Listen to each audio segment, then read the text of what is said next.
What is said publicly is of course much different than what's being communicated to us privately. በአደባባይ የሚባለውና በሚስጥር ከኛ ጋር የሚያደርጉት እጅጉን የተለያየ ነው። በዚህ ምክንያት ፕሬዝዳንት ዶናልድ ትራምፕ በኢራን የኃይልና ኢነርጂ መሰረተ ልማቶች ላይ ጥቃት እንዳይሰነዘር ለ10 ቀናት አራዝመዋል። ይህ ለኢራናውያን አገዛዝ ከአሜሪካ ጋር ስምምነት ላይ ለመድረስ በትውልድ አንድ ጊዜ የሚመጣ በጎ አጋጣሚ ነው። ማለቴ በቋሚነት የኒኩለር ፍላጎታቸውን እርግፍ አድርገው የሚተውበትና እንደ መንግስት ሽብርን መደገፍ እንዲያቆሙ የሚያደርግ Stop acting as the world's leading state sponsor of terrorism.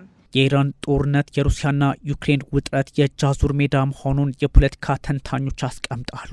የፑቲን እጅ በሚስጥርም ቢሆን ኢራን ውስጥ ገብቷል። የዘለንስኪም ለውጥ ያምጣም አያምጣም በአደባባይ ገልፎች ውስጥ ገብቷል። አረዳዱ ሆኖ ተመስክቧል። ሞስኮና ኪየቭ የመካከለኛው ምስራቅ ውጥረት በራሳቸው ወታደራዊ አቅም ቅርጽ ለመጠቀም አካሄዱን ወይም ደግሞ መደላድሩን መፍጠራቸው ግልጽና አንድ ሀገር ብሔራዊ ጥቅሙን ለማስከበር የሚሄድበት ርቀት እንደሆነ በግልጽ ተቀምጧል። ስትራቴጂውን ማበርታት ተፈጥሮ የዲፕሎማሲ አካሄድ ነው ይላሉ በካውንስል ኦን ፎሬን ሪሌሽን የብሔራዊ ደህንነት ተቋሙ ከፍተኛ ባለሙያና ተንታኝ ማክስ ቦት። አይደለም በ21ኛው ክፍለ ዘመን ቀደም ባሉት ጊዜያት እንኳን የመካከለኛው ምስራቅ ጦርነቶችም ሆኑ በየዓለም ጥጉ የሚቀሰቀሱ ውጥረቶች ወደ ጃዙር የሚሸጋገሩበት አውድ የሰፋ ሆኖ ቆይቷል። የዛኔዋ ሶቪየት ህብረት ሰሜን ኮሪያና ሰሜን ቪየትናም ከአሜሪካ ጋር ጦርነት ውስጥ በነበሩበት ሰዓት ስትደግፋቸው እንደነበር ማሳያ ተደርጎ ይወሰዳል።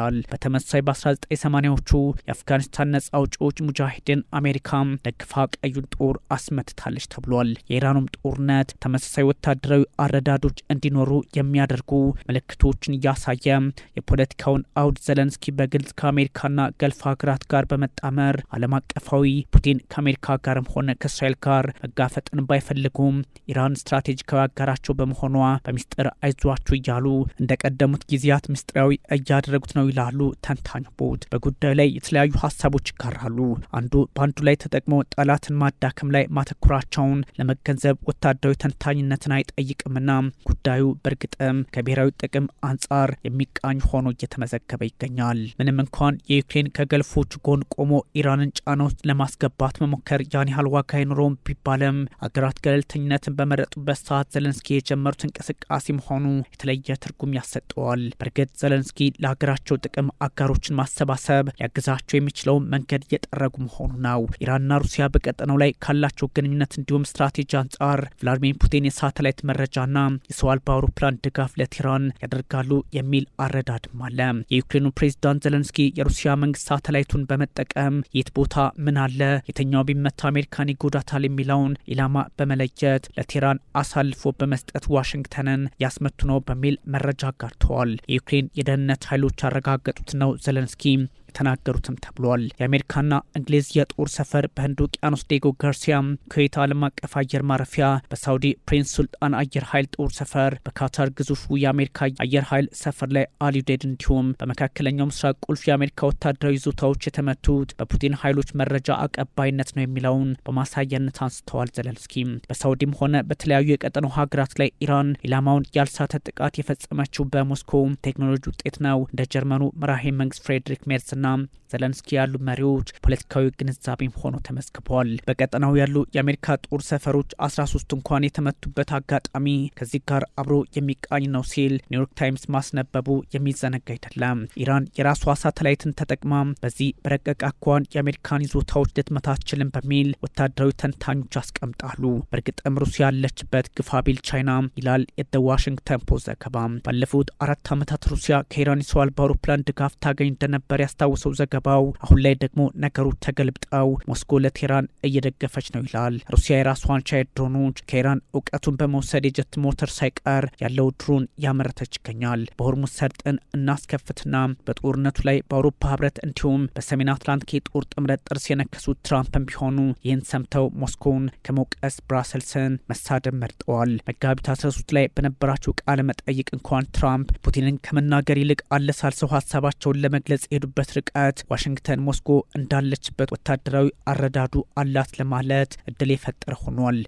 ሙዛከሬ We have had no direct negotiations with America so far. እስካሁን ከአሜሪካ ጋር ቀጥተኛ ድርድር አላደረግንም። ከመጨረሻው ዙር ድርድር ወዲህ እስካሁን ምንም አላደረግንም። የአሜሪካ ፍላጎት እጅግ የበዛ ነው። መሬት ላይ የሚያርፍም አይደለም። አመክንዮም የለውም። ፓኪስታን ከጎረቤት ሀገራት ጋር የምታደርገው ድርድር እነሱ ያስቀመጡት ማዕቀፍ ነው። በዚህ ማዕቀፍ ላይ ምንም አይነት ተሳትፎ የለንም።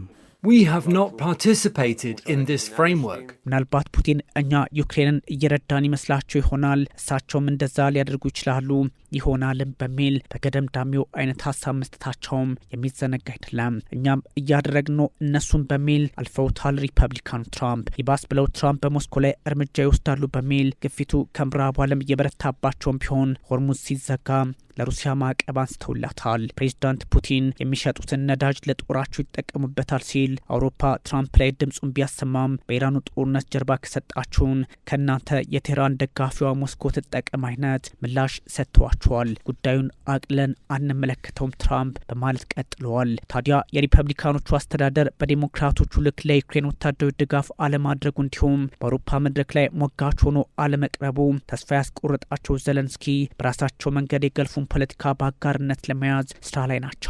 ወትሮንም ጉዞ ይወዳሉ የሚባሉት ዘለንስኪ ወደ ገልፎቹ ማለትም ሳውዲ፣ ካታርና አረብ ኤምሬቶች የመጓዛቸው ሚስጥርም ይሄው ነው። ከሳውዲና ካታር ጋር የ10 ዓመት የመከላከያ እንዲሁም የደህንነት ስምምነት ያደረጉት በእርግጥም የጃዙሩን ለመጠቀም ነው ተብሏል። በኢራን ሰራሾቹ ሰው አልባ አውሮፕላኖች ጥቃት ልምዶ ያላቸው ዘለንስኪ የጸረ ድሮን ቴክኖሎጂ፣ የጋራ ምርትና ቀጠናዊ የደህንነት ትብብርን ትኩረት አድርገው ተስማምተዋል። ለዚህም ነው ፑቲን በሚስጥር ዘለንስኪ በአደባባይ የመካከለኛው ምስራቅ ውጥረት ተቀላቅለውታል በሚል ዎል ስትሪት ጆርናል እያስነበበ የሚገኘው። ዘለንስኪ የአውሮፓ ትኩረት ወደ መካከለኛው ምስራቅ መሆኑን በመገንዘባቸውና በዋናነት አሜሪካ በራሷ የቤት ስራ በመያዟ ዲፕሎማሲውን ወደ ገልፍ ማዞር እንዲሁም በራስ ኃይል ሩሲያ ላይ ጥቃት መሰንዘርን መርጠዋል። ከዩክሬን 965 ኪሎ ሜትሮች ርቀት ላይ ባልቲክ ባህር ላይ የሩሲያን መሰረተ ልማት ዘለንስኪ ያስመቱትም ነዳጅ ሸጠው አቅማቸውን ለምን ፑቲን ያጠናክራሉ በሚል እንደሆነ ተነግሯል።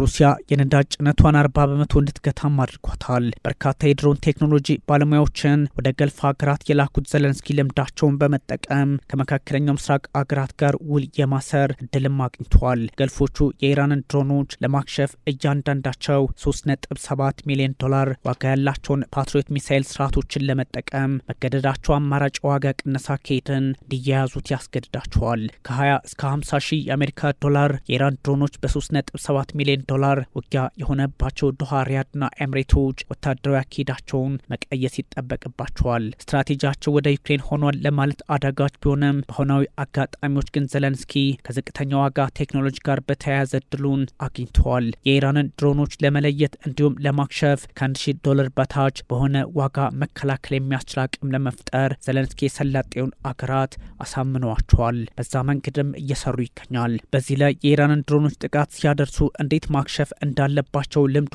ያላቸው ዩክሬኖች ወታደራዊ ተጠቃሚ ለመሆን የመካከለኛውን ምስራቅ ጦርነት እየተጠቀሙበት ነው ተብሏል። በእርግጥ የኢራን ፖለቲከኞች ከዩክሬን ሽንፈትን እንጂ ሌላ አይማሩም በሚል በገልፍ ሀገራት ላይ መሳለቃቸውን ይቀጥሉበታል ተብሏል። ይህ ባለበት የሆርሙዝን ፖለቲካ በተለየ ቅርጽ ለማየት የሞከሩ አገራት ቁጥራቸው እየጨመረ መጥተዋል። ትራምፕ አገራት እንደ ዩናይትድ ኪንግደም ያሉት የጀት ነዳጅ ማግኘት የተሳናቸው ወደ ሆርሙዝ ሄዳችሁ ነዳጅ ውሰዱ የሚል ሀሳብ መስጠታቸውም እያነጋገረ ይገኛል። ሀገራት ለራሳቸው እንዴት መዋጋት እንዳለባቸው መማር ይጠበቅባቸዋል። እናንተን ለማገዝ አሜሪካ ከእንግዲህ አትደርስላችሁም፣ እናንተ ለእኛም እንዳልተገኛችሁልን ሁሉ በሚል ትራምፕ በትሩዝ ሶሻል ሚዲያቸው ላይ ጽፈዋል። በእርግጥ ኢራን ላይ የተለያዩ ሀገራት ጫና እየፈጠሩባት ይገኛል። የራሳችሁን ነዳጅ ሄዳችሁ ተቀብላችሁ ውሰዱ ያለው መልእክት ትራምፕ መስደዳቸው ደግሞ ጉዳዩን አሳሳቢ ያድርገዋል። የአሜሪካ ቢ52 ተልዕኮ መጀመሩን ደግሞ የአሜሪካው ጆይንት ስታፍ ቺፍ ዳን ኬን ማሳወቃቸውና የፔንታጎኑ ፔታክሰት በኢራን የአገዛዝ ለውጥ አድርገናል ማለታቸው ጉዳዩን ከተለያየ አቅጣጫ ለማየት እድል የፈጠረ ሆኗል።